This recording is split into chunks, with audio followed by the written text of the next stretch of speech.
Para hablar de la simulación sucesoral, hay que primero señalar la dificultad para probar este tipo de fraude, sobre todo porque el comprador y el vendedor que participan en esta modalidad de fraude tratan de aparentar que el negocio jurídico tiene una fachada de realidad, tratan de darle toda la apariencia de que se está haciendo un negocio jurídico real. Para probar que se está tratando de una simulación, el Código General del Proceso nos da libertad probatoria, no nos da una tarifa legal. Entonces podemos probar la simulación desde teniendo como pruebas testimonios, documentos, inspecciones, confesiones. Sin embargo, si hay una prueba que sirve por el mismo hecho de que la simulación se trata de darle apariencia de realidad, es el indicio, que está regulado en el artículo 240 y 242 del Código General del Proceso. Un indicio, según el maestro Jairo Quijano en su libro de Manual de Derecho Probatorio, sostiene que un hecho es un hecho que demuestra otro hecho. En este caso podemos sacar varias inferencias de este concepto. Si un hecho que demuestra un hecho es un indicio, se trata sobre hechos probados, como está en el Manual de Derecho Probatorio del doctor Hernán Fabio López Blanco. Él dice que, según también Davis Enchandía, que los hechos probados tienen que ser los indicios tienen que estar basados en hechos probados, que no adolezcan de vicios o de nulidades durante su práctica y admisión. En caso de estar basado un indicio en uno de estos hechos que adolece de algún vicio, este hecho no podrá ser el hecho iniciador de un indicio. Para apreciar los indicios, se tiene que tener en cuenta que el artículo 242 del Código General del Proceso habla de que el indicio tiene que ser apreciado por el juez en conjunto, considerando la gravedad, concordancia y convergencia y relación de las demás pruebas. En otras palabras, lo que quiere decir este pedazo del artículo es que el indicio jamás será basado en un solo hecho, tiene que ser una pluralidad de hechos y de pruebas.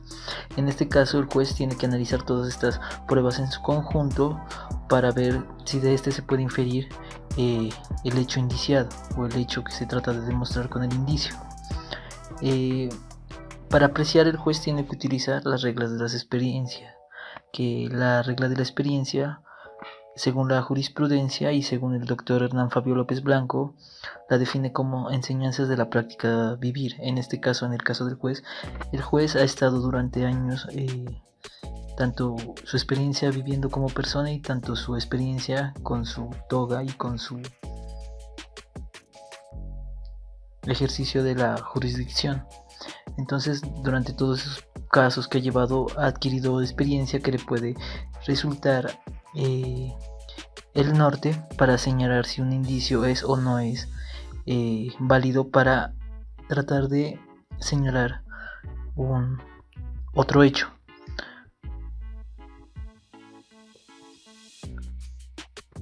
En resumen de esta parte, lo que quiero decir es que hay una gran dificultad para probar la simulación. En este caso se puede con cualquier prueba, pero la que más resalta es el indicio. El indicio es un hecho que demuestra otro hecho, o sea que es una prueba que se basa en otras pruebas. Este hecho tiene que ser probado, porque si no está probado y tiene alguna dolencia de vicio, en su práctica o admisión no valdrá. Y la apreciación de estos indicios es en forma plural, son varios indicios para señalar un hecho y que además tiene que estar considerado bajo gravedad, concordancia y convergencia, y además se tiene que relacionar con las demás pruebas. El juez tomará la decisión basada en las reglas de las experiencias, que son todas las experiencias que ha adquirido en su función como juez. Para dejar más claro este tema, es necesario que analicemos un caso. en una sentencia de casación de la Corte Suprema de Justicia del 16 de mayo del 2016, que dejó en efecto la sentencia del 12 de mayo del 2011 del Tribunal Superior del Distrito Judicial de Santa Marta, de la Sala Civil Familia, que era un caso en donde la parte era un hijo extramatrimonial llamado Richard Donald Anane contra el esposo de su madre, que era Enrique Serrano, padre de Jaime Serrano y de Francisco Serrano. El caso presenta los siguientes hechos. Este es el resumen más o menos de los hechos. Nació el hijo extramatrimonial en 1937, el hijo extramatrimonial de María Isabel Pérez. María Isabel Pérez luego se casa con Jaime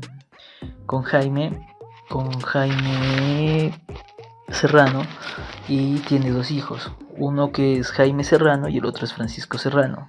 Durante la sociedad conyugal adquirieron un sinfín de bienes, entre esos un apartamento en Bogotá y 2 fincas de cacao en Cali.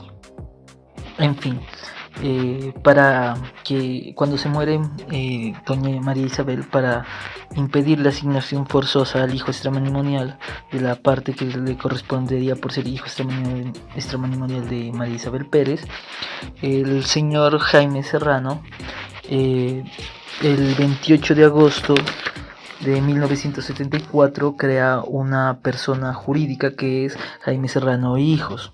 A este le aporta algunos bienes que hacían parte de la sociedad conyugal a un precio irrisorio. Por ejemplo, una finca que costaba 103 millones a 13 millones, otra que costaba 75 la vendió a... Una que costaba 767 millones la vendió a 30 millones. Además de eso, también luego en 1989 muere Isabel Pérez. En 1991-90 comienza a vender las cuotas sociales de las sociedades a sus hijos, el 4 de agosto, de esta sociedad que era Jaime Sierra e Hijos. Comienza a vender sus bienes a cuotas irrisorias. Entonces, el juez, para tomar la decisión de declarar la simulación absoluta de este negocio, señaló que como base probatoria algunos indicios, que eran, por ejemplo, el precio irrisorio de las casas, de la casa en Bogotá y de las fincas. El precio irrisorio de las fincas fue una finca que costaba 767 millones, se la vendió a 30, y otra que costaba 102 a 13 millones, entonces la diferencia es mucha. Pero además también tuvo la forma de pago. Primero que todo, no hay forma, no pudieron demostrar que se estuvo pagando estas casas y las cuotas sociales. No se demostró que hubo un pago. En el contrato se había arreglado que iba a ser por cuotas, pero sin embargo ellos alegaron que no, que la forma de pago que ellos acordaron era darle una renta vitalicia a su padre. Sin embargo, la forma de pago que habían acordado en el contrato era la de pagar 102 millones con 10 millones cada mes, 1 millón cada mes, cosa que no pudieron demostrar que efectuaran ese pago, que es uno de los requisitos para el contrato de compra-venta, el precio y la entrega de la cosa. También la capacidad económica, pues el padre tenía mucho dinero y no era necesario que vendiera para no demostraron que tuviera una necesidad económica real de vender ese bien. Además de eso, también mediante testigos se confirmó que el señor Jaime Serrano seguía manejando la administración de la finca de cacao y de otros bienes, incluso de las personas jurídicas, incluso cuando ya se las había vendido. Y por último fue que hubo una cercanía en la fecha de la muerte. Cuando se comenzaron a transferir los bienes, fue exactamente casi al año de que María Isabel muera. Todos estos indicios fueron la base para que el juez tomara la decisión de dejar en efecto, de no casar la sentencia que declaraba la simulación absoluta.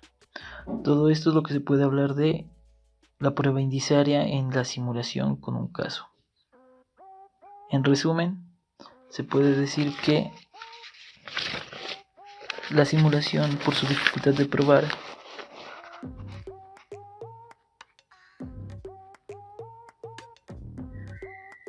por la apariencia de realidad que tratan de darle las partes, la prueba,